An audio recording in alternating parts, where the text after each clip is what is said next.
proposed budget. Allison, before Yeah. we move forward, before I turn this back to the chair, being all we have now is funded positions in our budget, why don't we eliminate the allocated? It's just confusing, it means nothing. They're either funded positions or they're not there. Why don't we eliminate this malarkey that's been going on for years about filled and unfilled positions and funded and unfilled? What we have in our budget now is funded positions. So why don't we just show that and make it less confusing for everybody and do away with the issue of unfunded or allocated positions? Yeah. And if there's not any opposition to that, that's a direction from the chair. And I'll turn it back to you, Mr. Chair. Well, and if I could just say. Seizing the opportunity. Yeah, that is something that we're always trying to make the budget book more reflective of reality. I will say, though, that in some departments, particularly the larger ones, it's not that there are unfunded positions, but there are salary savings, so you cannot eliminate the positions. What it says is at any given time, you're going to have so many positions vacant, but it will be different positions at different times. So you still have to have some positions beyond the total that's funded. Why? Well, I just I mean, explained. I mean, you either have the money for the positions or you don't. And if they're a funded position, they're in the book. If they're this allocated or unfunded means nothing. Okay, we'll look at that. Without opposition, that was board direction. Okay, in terms of next steps, the proposed budget is going to come to you on June 24th, and the plan is actually to have it on the consent calendar. So we can try anyway. Then another next step is carefully monitoring the first quarter budget revenues and expenditures. We're not going to be all the way through the first quarter by the time we get to the final budget hearings, but obviously we're going to pay attention to that, and no major projects and no fixed assets can be purchased in that interim time period. We're going to track state budget actions, distribute the proposed budget book, and then prepare for the final budget hearings. So that's what we've got to look forward to. I did want to say something about the proposed budget book. It's summer reading. And the CEO staff have assembled the tables, narratives, notes, et cetera, and what you have is a preview of that in your binder. There's been a strong attempt to shorten the budget book and to make it easier to read. And so we're hoping that's the case. We also can look at adjustments in the final budget, but this is an attempt to make it more user-friendly for the public. The other thing is that the formatting is using the same framework that we've been talking about with the strategic plan. So that framework has to do with looking at what the goals of the department are, and then looking at what their programs are, the way they deal with public trust, the practices they use, and how they deal with people. And so we're trying to put all that together. The next development in that is tying that to outcome measures.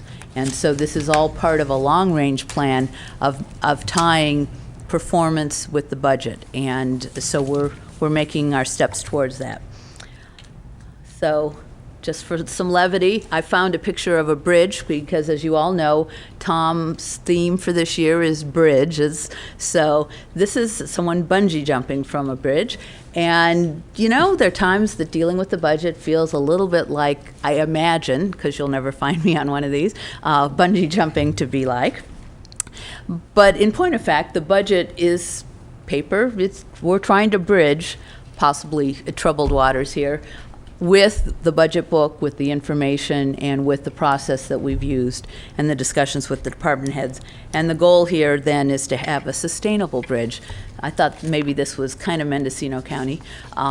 It's made out of wood and kind of low-key. So that's the budget process, and I'd be happy to answer any questions. What I was trying to do with all of this is to kind of take the priorities you've identified and the direction you've given and show how they're reflected in the budget.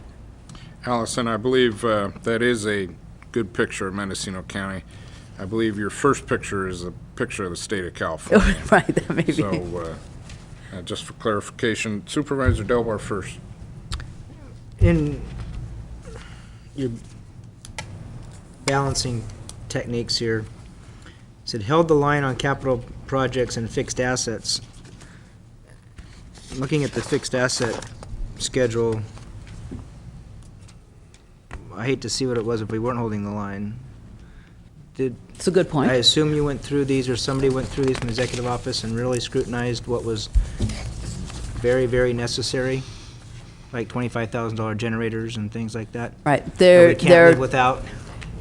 there are two things that one would scrutinize. One is what's actually being purchased, and the other is the source of funds. And I think you'll find that for a lot of those, the source of funds is not general fund. And so in that particular case, if it's something that was needed and appropriate, then yes, it would still be in the budget. It would not impact the general fund portion of the Well, I budget. hope we're looking at it a lot more carefully regardless of the source of funds, because I'm sure the state would love to hear that it doesn't matter the source, and the feds for that matter, because, I mean, yeah, it's not our money, but it's our money.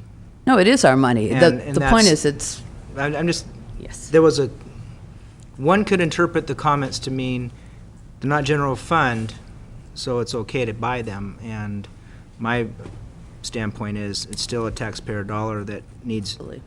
tight scrutiny. And just because it may not be our general fund dollar, if it's not needed, it may not be needed this year. Right. And that's why I said the first thing we look at is what's being purchased. Who was next? Supervisor Smith. Thank you. I would hope, Ms. Glassy, that, I've counted here that we have approximately, well, no, not approximately, we have clearly 5 board meetings before the final budget, which is the last week of August.